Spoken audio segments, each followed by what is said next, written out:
अस्सलाम वालेकुम वरहमतुल्लाहि वबरकातुहू। दोस्तों, मैं अपने ऑनलाइन एजुकेशन चैनल पर आप सभी का तहे दिल से खुशामदीद करती हूँ, खैर मकदम करती हूँ। हमने पिछली वीडियो में उर्दू का इब्तदाई ज़माना इस टॉपिक पर गुफ्तगू की थी और आज उसी गुफ्तगू को आगे बढ़ाते हुए हम बहमनी दौर का आगाज़ और उसके बारे में कुछ अहम मालूमात हासिल करेंगे। तो चलिए शुरुआत करते हैं वीडियो की। बहमनी दौर का आगाज़। तो बहमनी दौर की शुरुआत 1350 ईस्वी में हुई है, लेकिन बहमनी दौर के क़याम के सिलसिले में कुछ अहम बातें जानना ज़रूरी हैं। जैसे कि जब बहमनी दौर की हुकूमत वजूद में नहीं आई थी तो इसके पहले मोहम्मद तुगलक की हुकूमत दिल्ली में थी, मगर 1327 ईस्वी में मोहम्मद तुगलक ने अपनी सल्तनत को दौलताबाद मुंतकिल कर दिया, यानी कि ये दिल्ली से दौलताबाद चला गया और लगभग 2 साल बाद ही उसने 1329 ईस्वी में वापस दिल्ली को सल्तनत बनाया। लेकिन मतलब कि दिल्ली से पहले दौलताबाद गया और फिर 2 साल के अंदर ही में वापस से दिल्ली आकर अपना सल्तनत मुंतकिल किया।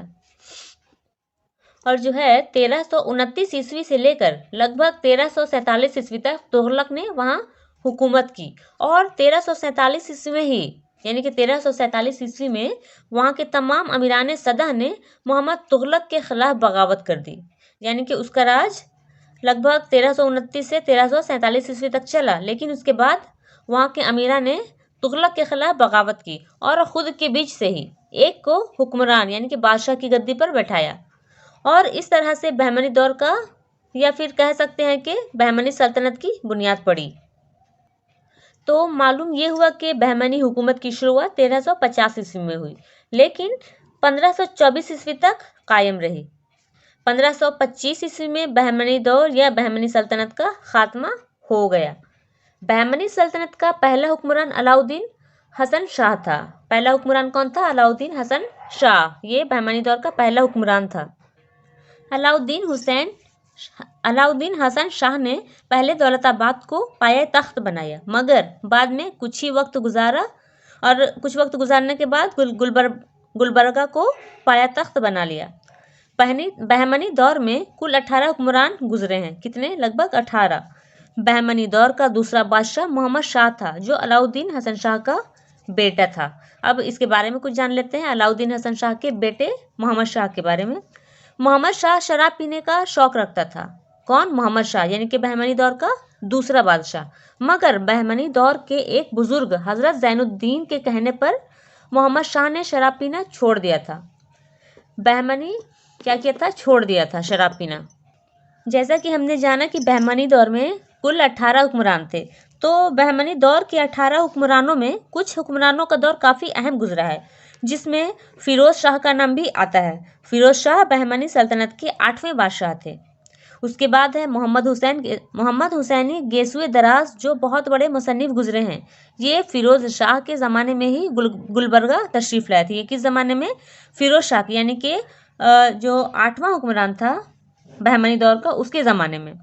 गेसुए दराज की कुछ अहम तसानीफ़ मंदरजा झेल हैं, जिसमें ये सारी शामिल हैं, जैसे कि शिकारनामा, चक्कीनामा, तमसीलनामा, खुलासा तौहीद, तिलावतुल वजूद वगैरह। ये सभी गेसुए दराज की तसानीफ़ हैं।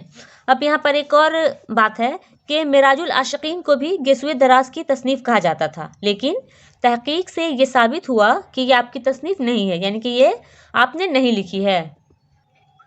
इस तरह फ़िरोज़ शाह की सल्तनत का दौर चला और उसके बाद फ़िरोज़ शाह के बाद अहमद ख़ान बहमनी ने सल्तनत को संभाला और उसने अपने हुक्मरानी के दौरान सल्तनत को गुलबर्गा से बैदर मुंतकिल कर दिया, यानी कि ये जब गुलबर्गा में था तो उसने क्या किया कि बैदर मुंतकिल कर दिया।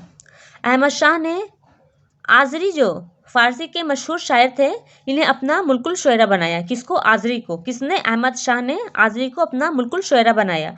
आज़री ने बहमन नामा के नाम से बहमनी सलातीन की मंजूम तारीख लिखी है। किस नाम से? बहमन नामा के नाम से एक तमसील क्या तारीख लिखी है? किसने? आज़री ने। अब एक और बात जहन में आती है कि मोहम्मद शाह के बाद किसका ज़माना रहा।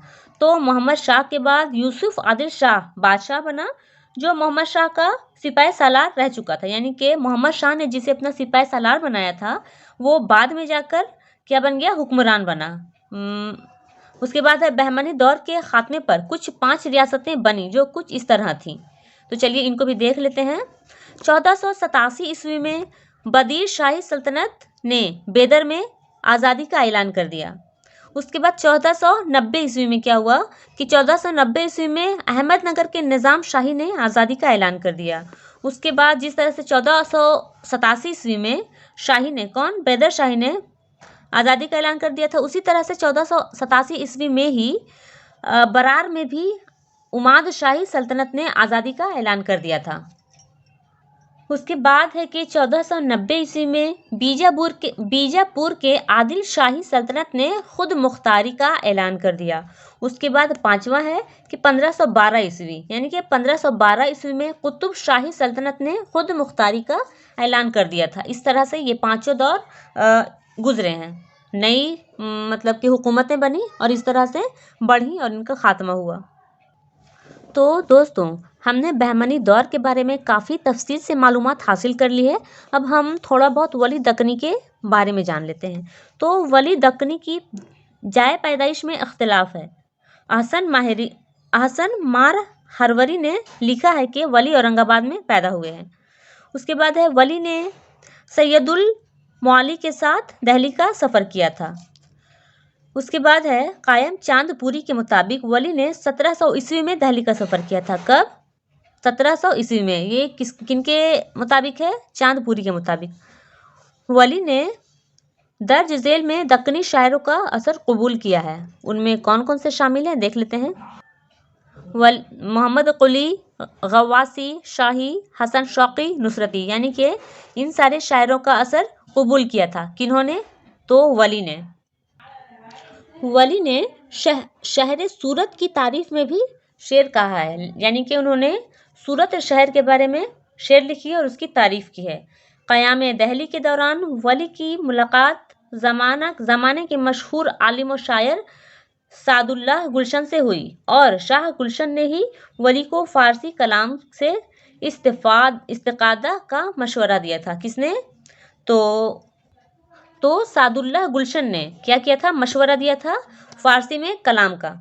उसके बाद है दाऊद औरंगाबादी ने खुद को वली का मकलद और वली सानी कहा है। किसने? तो दाऊद औरंगाबादी ने। और उनका पूरा नाम सैयद सिराजुद्दीन और तखल्लुस सिराज है।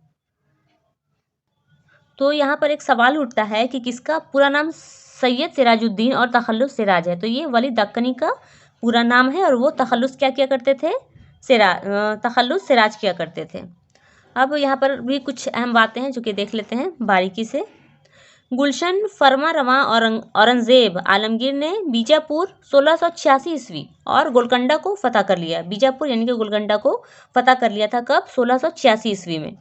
यानी कि 1686 से 87 ईस्वी के वाक़यात उर्दू ज़बान और अदब के फ़रोग़ के सिलसिले में बड़े तबाहकुन तनाइज के हामिल हैं, यानी कि बहुत ही उलझे हुए हैं और परेशानी से बहुत गुजरे हुए हैं इस दौर में। कुतुब शाही और आदिल शाही दौर में जो उर्दू की तरक्की हो रही थी, क्या हो रही थी? उर्दू की तरक्की किसके दौर में? कुतुब शाही और आदिल शाही के दौर में उर्दू की तरक्की हो रही थी। वह बीजापुर व गोलकंडा के ज़वाल के बाद रुक गई, यानी कि उसकी तरक्की उर्दू की रुक गई। फतह दक्कन ने अगरचे सियासी व समाजी एतबार से शुमाल व जुनूब को घर आंगन बना दिया, लेकिन दूसरी तरफ लिसानी व अदबी नुक्ता नज़र से वली और उसके मुआसिरीन ने फ़ारसी ज़ुबानों असालियत को कबूल करना शुरू कर दिया था और इस तरह उर्दू शेर व अदब को गोलकंडा बीजापुर से निकलकर पूरे हिंदुस्तान में फैल गया। यानी कि ये उस वक्त तक बीजापुर गोलकंडा में था, लेकिन धीरे धीरे करके ये पूरे हिंदुस्तान में फैल गया। 1700 ईस्वी में वली दिल्ली आते हैं और 1718 या फिर 1719 लगभग यही कुछ के आसपास इनका दीवान दिल्ली आता है और इस तरह रेख्ता जो गिरी पड़ी ज़ुबान थी इसमें अब शायरी होने लगी और फिर एहाम गोई आगाज़ हुआ। ठीक है। تو اس طرح سے بہمنی دور گزری اور اس کے بعد ولی دکنی نے بھی اردو کو کافی فروغ دیا اور اس طرح سے اردو جو ہے پلی بڑھی اور اس کا مطلب اس کی بڑھوتری ہونے لگی۔ تو دوستوں آج کے لیے اتنا ہی، ملتے ہیں اگلی ویڈیو میں ایک نئے ٹاپک کے ساتھ انشاءاللہ۔ آپ تب تک اپنا خیال رکھیں، خوش رہیں، اور اگر آپ کو ویڈیو پسند آئی ہو تو پلیز چینل کو لائک، سبسکرائب اور شیئر کریں تاکہ آنے والی تمام ویڈیوز کی نوٹیفیکیشن آپ کو سب سے پہلے مل سکے۔ اللہ حافظ۔